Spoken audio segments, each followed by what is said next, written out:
Hi everyone, this is Professor Hall, and I know that this week you just have your writing sample, but I wanted to talk a little bit this week about plagiarism. There's more videos of me doing the lectures just so that your online class feels a little bit more like the real class would. And I want to talk about plagiarism today because I really have people fail my classes for three reasons. Either they keep coming to class, but they never turn anything in. They stop coming to class altogether, or they plagiarize. Sometimes I have people fail because they can't do the work and they're struggling with it. And if that's the case, I will work with you one-on-one. I will get you help with the Writing Center. We'll try to get you connected to the stuff you need. And if you need to take it again with me and you need another semester, we can always do that too, right? But if you stop coming to class, or for an online class, if you just stop signing in, a lot of times that's because there's something else going on in your life, and maybe college isn't for you right now, or you have something else going on. Make sure that if that's the case, that you actually withdraw from the class and don't just not show up or not turn anything in. The third thing, though, with plagiarism is that really plagiarism is something that you can completely avoid. So it's not like something major came up in your life and you can't take the class anymore. And it's not usually that you don't understand the work. But we're going to talk a little bit about what plagiarism is and how to avoid it. So it says to write about these, but typically we talk about them in class. What is plagiarism? Why is it inappropriate? Why might people plagiarize? And what do you feel the consequences should be? I like to kind of get a sense from people in my in-person class about why they might plagiarize or why they think people might plagiarize.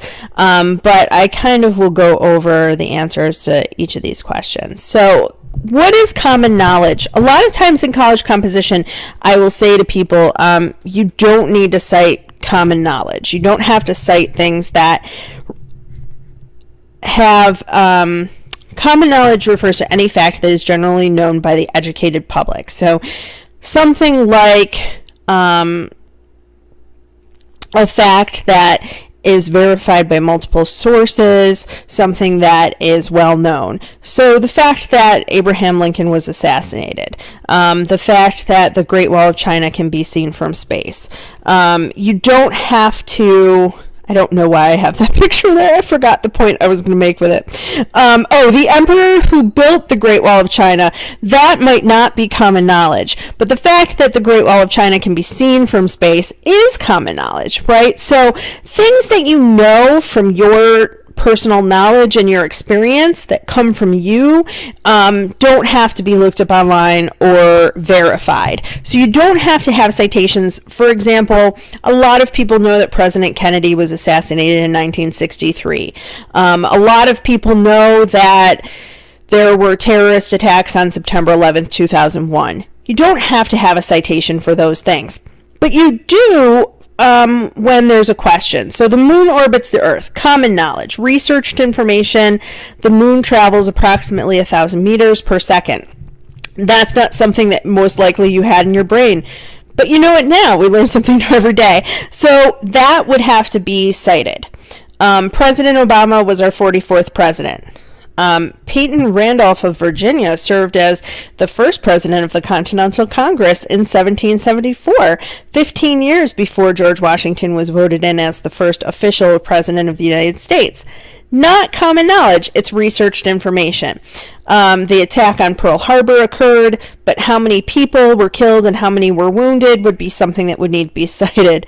Miley Cyrus twerking at the VMAs versus when she was on Hannah Montana back in the day, how high the soundtrack went. in the Billboard charts.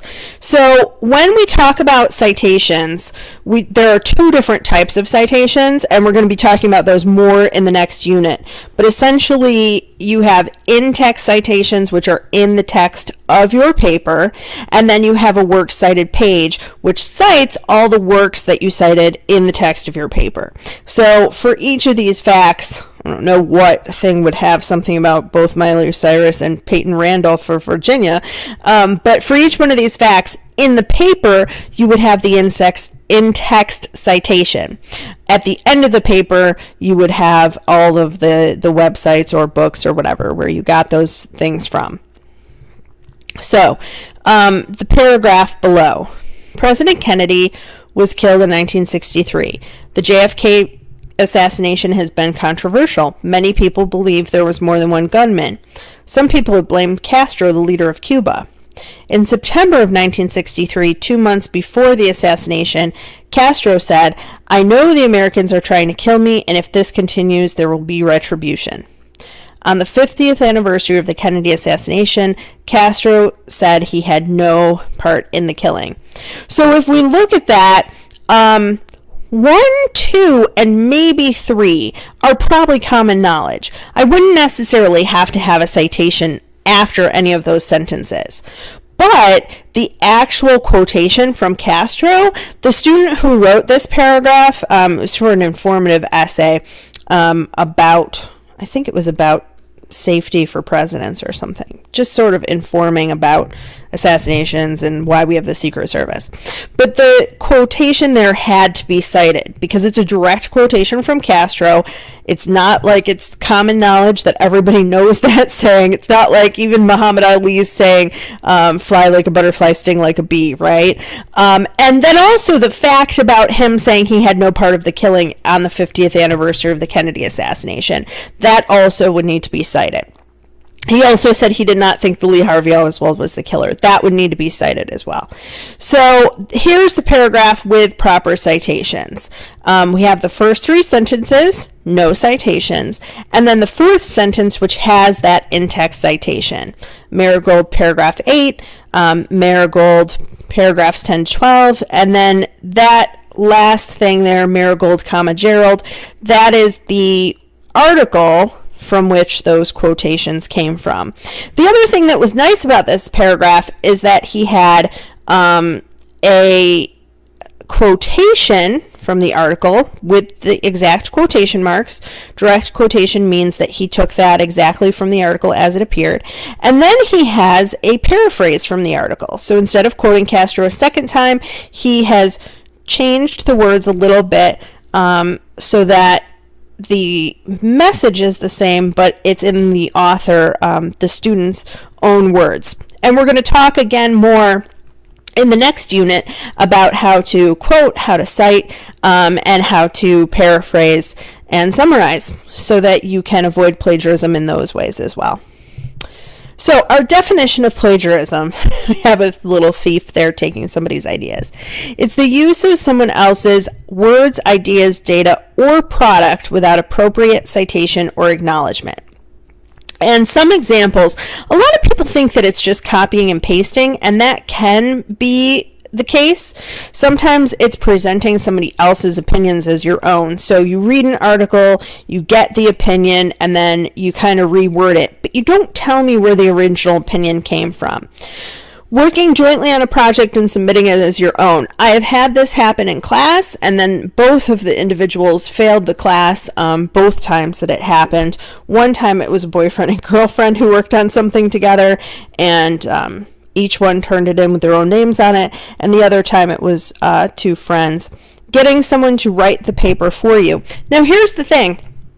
We have a writing center on campus, and if you need help with your writing, you can always go there. You can also come to my office hours, which are listed on your syllabus. The nice thing about having a teacher who's full-time actually at the college is that you can come into my office hours anytime you like.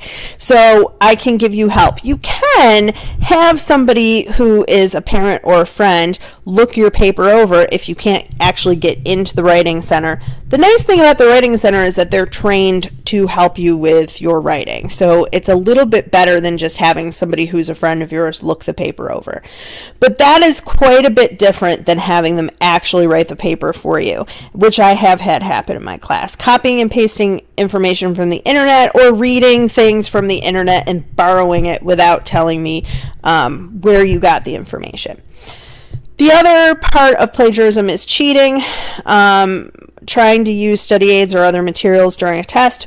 We don't really have that in this class because we're online, and it's okay for you guys to use other materials. We don't have tests really in this class. But the thing that you cannot do, as in the cartoon there, you cannot turn in a paper that you have written before. And the papers for this class are pretty specific. They're on very specific topics and readings that I have chosen for you. So if I don't catch it, which is surprising because usually it can, but we also have software that evaluates your papers as well. So we have a software called SafeAssign that will look those things over. Examples of cheating: bringing pages of notes, copying somebody's answers, using the internet during class activity. All of those things don't really as much come into play here. But if you're in in-person classes as well, make sure that you know not to do these. Copying another person's paper without their permission or with their permission, or turning in a paper you've already written for another course, as I said before. Fabrication. Of course, it's true. It was on the internet. Fabrication essentially means that you're misrepresenting or inventing information. This can be incorrectly listing things in text or on your works cited page for any reason, making up things that are not real on your works cited page, which I've had people do before. I actually know someone who was fired for this, for fabricating information. A professor at one of the other SUNY schools, he wrote something and he made up some of the facts, and then also he did not cite things correctly. And when people who were reviewing his work went to see where the information was, they found that he had made it up. So the difficulty with fabrication is that sometimes people will fabricate things to persuade or to argue, which is a large part of this class. They want you to believe what they're saying, so they'll make stuff up. The other problem with fabrication is that it really happens when people don't have enough sources and they just try to make up sources. In either case, you cannot do it. So examples of fabrication: pretending that you did research, inventing quotes or data, exaggerating data, again, trying to be more biased so that people believe your argument. You can't do that. Taking quotations out of context to make them look worse or better, listing incorrect or fictitious books or essays on your works cited page. So you want to avoid all of these things, especially the exaggeration and taking quotes out of context. I want you to argue, but I want you to argue fairly and in an unbiased way, which is one of the problems with a lot of internet writing nowadays, fabrication. Collusion means that you are working with someone else to commit an act of academic dishonesty. This is from UC Santa Cruz. They used to have a thing for UC Santa Cruz confessions, the University of California. My mom wrote my paper for me because she was bored and I had other things to study for. It's a pretty good, damn good paper. And then Sasha says, does she wipe you and burp you as well? So examples of collusion: paying or bribing someone to take a test or assignment, having someone else write your paper, paying an essay service to write your paper, having your parent or friend write your paper or a portion of your paper, and writing a paper with another person. Again, just make sure that you Don't collude. Work on your own. And if you need help, you come in and get help. I think the biggest thing that I see... I'm so sorry. I'm trying not to cough into the microphone.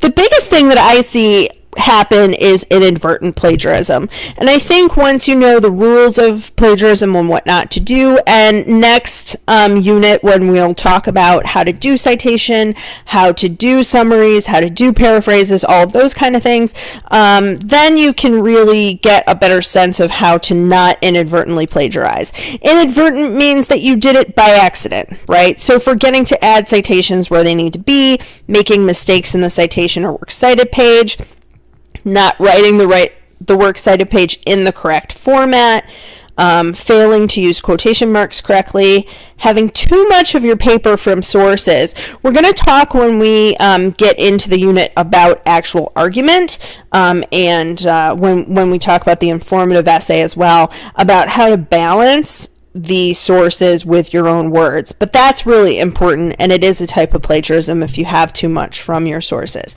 And making it look as though a quote is a summary or paraphrase. So a lot of times with those things, I don't really fail people for that, but I will take off a lot of points. So avoiding plagiarism. In all caps, cite your sources as you write. I cannot tell you the number of times that people have lost 5, 10, 20 points on their paper because they did not cite as they wrote. They just write the paper and they think, oh, well, I'll just go back in and cite that later. Please don't do that. Please put in your citations while you're writing your paper. Why? Because if you don't, you are going to forget, and that is one of the types of inadvertent plagiarism. Don't wait to go back. Don't wait until after the paper is written and then go back and put your citations in later. It will not work. You will not remember where things are from, and then you'll get into fabrication as well, which you can fail the paper for. The other thing about avoiding plagiarism: use quotation marks correctly, have a balance between your words and words from sources, summarize and paraphrase without looking directly at the material. I'll talk a little bit more later about how to do that. Complete the annotated bibliography with sources in proper format before writing your paper. One of the papers that we're going to be working on will have an annotated bibliography, but the other ones have a works cited page, and I would say do the works cited page first and make sure it's properly formatted. Carefully choose facts and statistics and quotations before writing your paper. So have everything picked out and organize your material. Pick out which facts you're going to use, know where they are, know how you're going to use them, and then write your paper and incorporate those facts and statistics and quotations in. Print out the information. You can print it out. I have printout here, but I also think another thing that I do when I'm writing is that I'll keep a Word doc of lists, or on my browser I'll have a folder where I save everything for a certain paper, so all the links are saved there. I also sometimes will just create a folder on my desktop or on the cloud to keep everything that I've read. I had to do this. Even one of my books is a historical fiction novel, and I had to cite where I found a lot of the information, even though it was fiction, because I had photographs and other things. And so at the end of the book, I wrote where I had found all those things. And had I not had that too all in one place, it would have been very difficult, because a lot of the places had conflicting information because the information was from so long ago. So the main thing with avoiding plagiarism, I think, is ask questions. Sometimes people plagiarize when they don't understand the assignment and they get frustrated and they wait till the last minute. Use my office hours. If you need help from me, email me, come into my office, come visit me. I will try to answer your questions. Manage your time effectively. This is the number one thing. In this class, everything is open for you for the entire semester. Use your time effectively. It's a lot different from an in-person class where you'd be writing and I'd be right there helping you write and looking things over as we go. With an online class, it's easy to plagiarize, but it's not effective. And I cannot tell you, I think probably I would say from every class that I teach, I probably fail at least one person for plagiarism every semester. And from online classes, I usually fail 2 or 3. So please don't let that be you. Manage your time. Don't wait till the last minute to do something and run out of time and end up copying and pasting stuff. And just be honest. If you need help, you need help. I'd rather have you turn in, 2 pages of your original work instead of 4. I'd rather have you turn in 4. But if you can't, I would rather have you just turn in 2 that's your original work rather than plagiarizing. Consequences. On our campus, this is just bargaining, denial, bargaining, panicking, regret. You cannot use Wikipedia in this class ever. We're going to talk about proper sources and where to find them, but you can't ever use Wikipedia. This has to do with time management. Papers do. No, you cannot have an extra week. I do not take late homework. I take late papers, but I deduct 5 points every day. So, and when you have your second paper due, you cannot turn in the first. When you have the third paper due, you cannot turn in the second. So a lot of people come to me at the end of the year and they're like, oh, can I write all my papers? And I'm like, no, that's not how this works. You cannot do that way. So make sure that you don't get yourself in that situation. Your consequences for this class: if you're intentionally plagiarizing, you can receive a 0 on the assignment and possibly an F in the class. If you plagiarize anything, that includes your journal entry, your presentation, anything, you will get a 0 for the assignment, and possibly you can fail the course as well, depending on the severity of the plagiarism. If it's inadvertently plagiarized, those unintentional plagiarism and mistakes, it can be marked down a number of points or it can be given a 0. So proper citation and incorporating of sources typically is worth 20 points, but sometimes I will take off more. This is the same for rough drafts or final drafts. Do not turn into me a complete plagiarized first draft of a paper and then expect to just change it. Your name and the paper and the original source material will be turned into academic affairs. They will go to my dean. If you have an issue and you want to claim you didn't plagiarize, you will have a meeting with him. And that, believe me, will not be as fun as just talking to me about the paper ahead of time. Failing the course can affect your progress toward graduation, your GPA, and your financial aid. Here's the other thing, too. I know someone who lost their scholarship at their 4-year university that they were going to transfer to because of plagiarism. In one case that I know of, it was because he plagiarized the assignment. I don't even think he failed the class. I think he got a D in the class, but then it didn't transfer and it brought down his GPA, and because of that, he didn't get the scholarship at the school he was going to. I know another person who was going to a 4-year school, and because they plagiarized multiple times, their name was turned in 3 times to academic affairs by their instructor, and because of that, the 4-year school rescinded their admission. So this is something that can really affect your future. And the thing is that at the end of the day, when I go to put grades in, I care about my students, but when I go to put grades in, it's just a grade to me, and it doesn't really mean anything other than here is what you earned, right? But for you, it can really affect you quite a bit, and getting an F in the class throws you off track. It messes up your progress toward graduation and all of that kind of thing. So make sure that you have good time management. Don't ruin your academic career. And if you need help, always ask for it, because I am a pretty nice person usually, as long as you don't catch me too early in the morning. So that's it for plagiarism, and I'd like to see your writing samples this week. Make sure that they are your original work. I only grade the writing samples just based on the fact that you did it and you completed the assignment as I asked you to complete it. So after that, we'll get into the instruction, and I look forward to reading your work. Thanks, everybody.